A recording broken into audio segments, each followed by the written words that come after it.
Salve, meus bacanas! E aí, como é que vocês estão? Tudo jóia?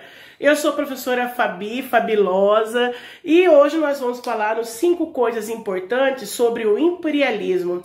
5 coisas importantes sobre o imperialismo.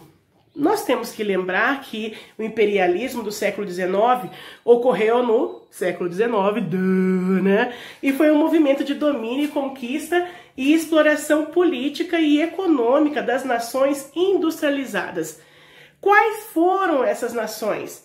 Inglaterra, França, Holanda, Alemanha e Bélgica.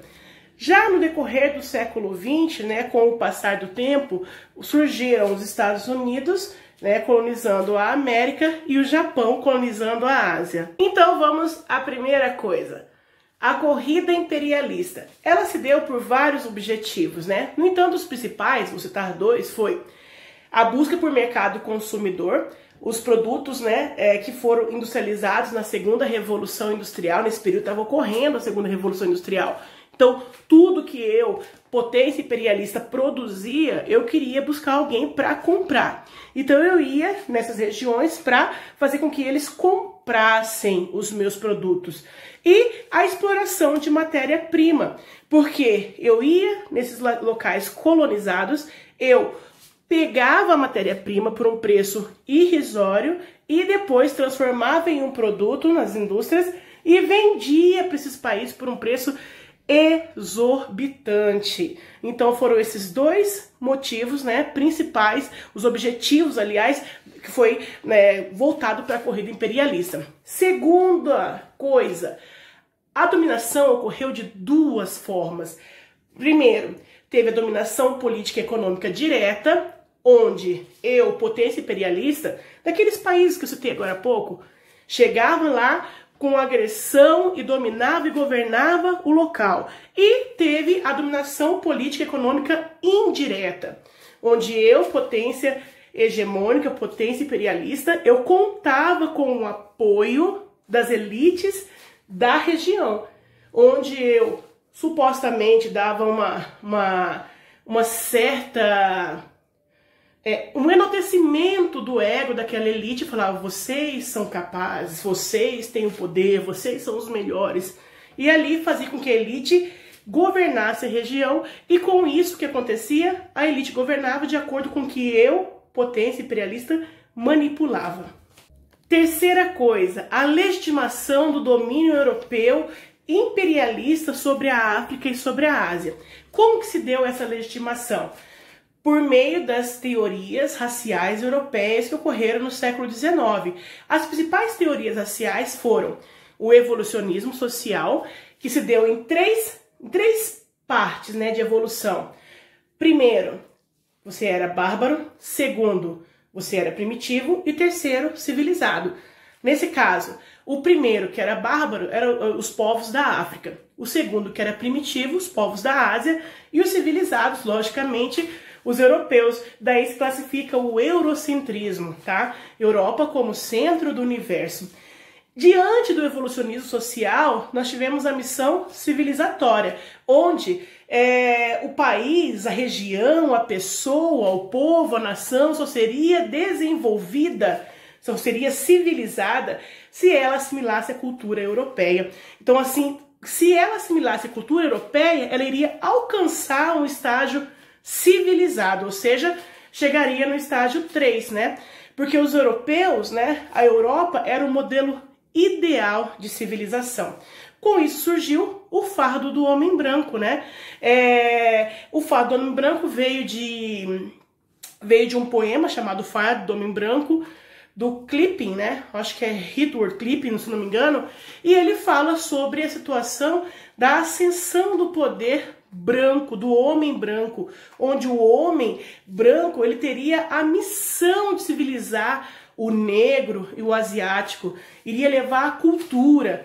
Vejam bem, fardo, pesado, branco seria a missão. O homem branco teria a missão, o fardo, o peso de levar a cultura, de levar a fé, de levar a crença cristã, de levar a ciência, a evolução para os países que eram considerados primitivos para as regiões africanas e asiáticas. E nesse caso, o que aconteceria? Seria um peso, meu Deus, que sofrimento! Mas eles fariam isso, né, em nome de Deus. Nesse caso também houve o darwinismo social, que é aquela ideia, aquela teoria de Charles Darwin, que fala da ideia do processo de seleção natural. Só sobrevive os mais fortes. Mas Charles Darwin, quando ele teve essa ideia, também no século XIX, em nenhum momento ele queria falar sobre a ideia de quem era mais evoluído e quem não era em relação à cultura, entendeu? Ele falava sobre a questão da evolução do homem, né? Da evolução biológica, né? De toda aquela situação, todos os passos que o homem passou, desde a pré-história até o século XIX, no caso.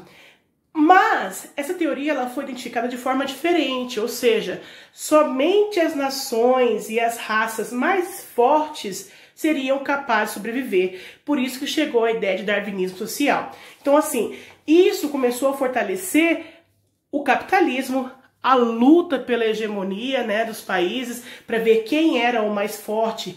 E nesse caso, o darwinismo social, sendo interpretado errado, só fortaleceu as potências europeias.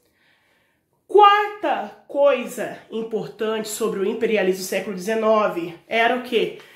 Foi o primeiro passo para a Primeira Guerra Mundial. O imperialismo do século XIX foi um dos motivos, né, que ocorreu a Primeira Guerra Mundial. Porque nesse período aí da divisão, né, a África e a Ásia ficaram retalhadinhas, parecendo uma colcha de retalho. E eles não estavam preocupados com quem estava morando lá, não. Não importava se eram inimigos, se não eram, simplesmente iam lá, iam pegando o seu espaço como se estivesse repartindo um bolo. Um exemplo, nós podemos colocar, é a Conferência de Berlim, quando a África ela foi dividida como se fosse um pedaço de pizza, né? E várias nações que eram inimigas ficaram juntas sobre o mesmo domínio, tá? Então, assim, e isso gerou, nesse caso, como a Itália e a Alemanha foram as últimas a saírem do feudalismo, acabaram que ficaram com poucos territórios na divisão da África e da Ásia, gerando assim, tá, uma insatisfação tremenda, dando o primeiro passo para a Primeira Guerra Mundial. Quinta coisa importante sobre o imperialismo do século XIX.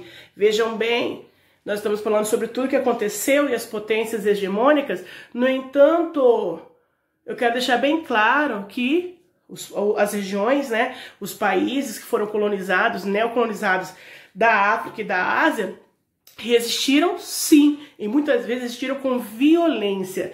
Eu vou deixar aqui para vocês algumas revoltas que vocês podem estar pesquisando para enaltecer mais esse estudo de vocês sobre o imperialismo do século XIX. Nós temos a Guerra do Ópio, a Revolta dos Cipaios, a Guerra dos Boxers, que foi na Ásia, né? Guerra dos Boeres e Revolução Urabista, que foi na África, e dentre outras. Pesquisem lá. Revoltas de resistência do imperialismo do século XIX. Vai aparecer um monte, e vocês vão ver que daí surgiu um movimento de resistência muito forte nesses países que influenciaram várias outras regiões no futuro.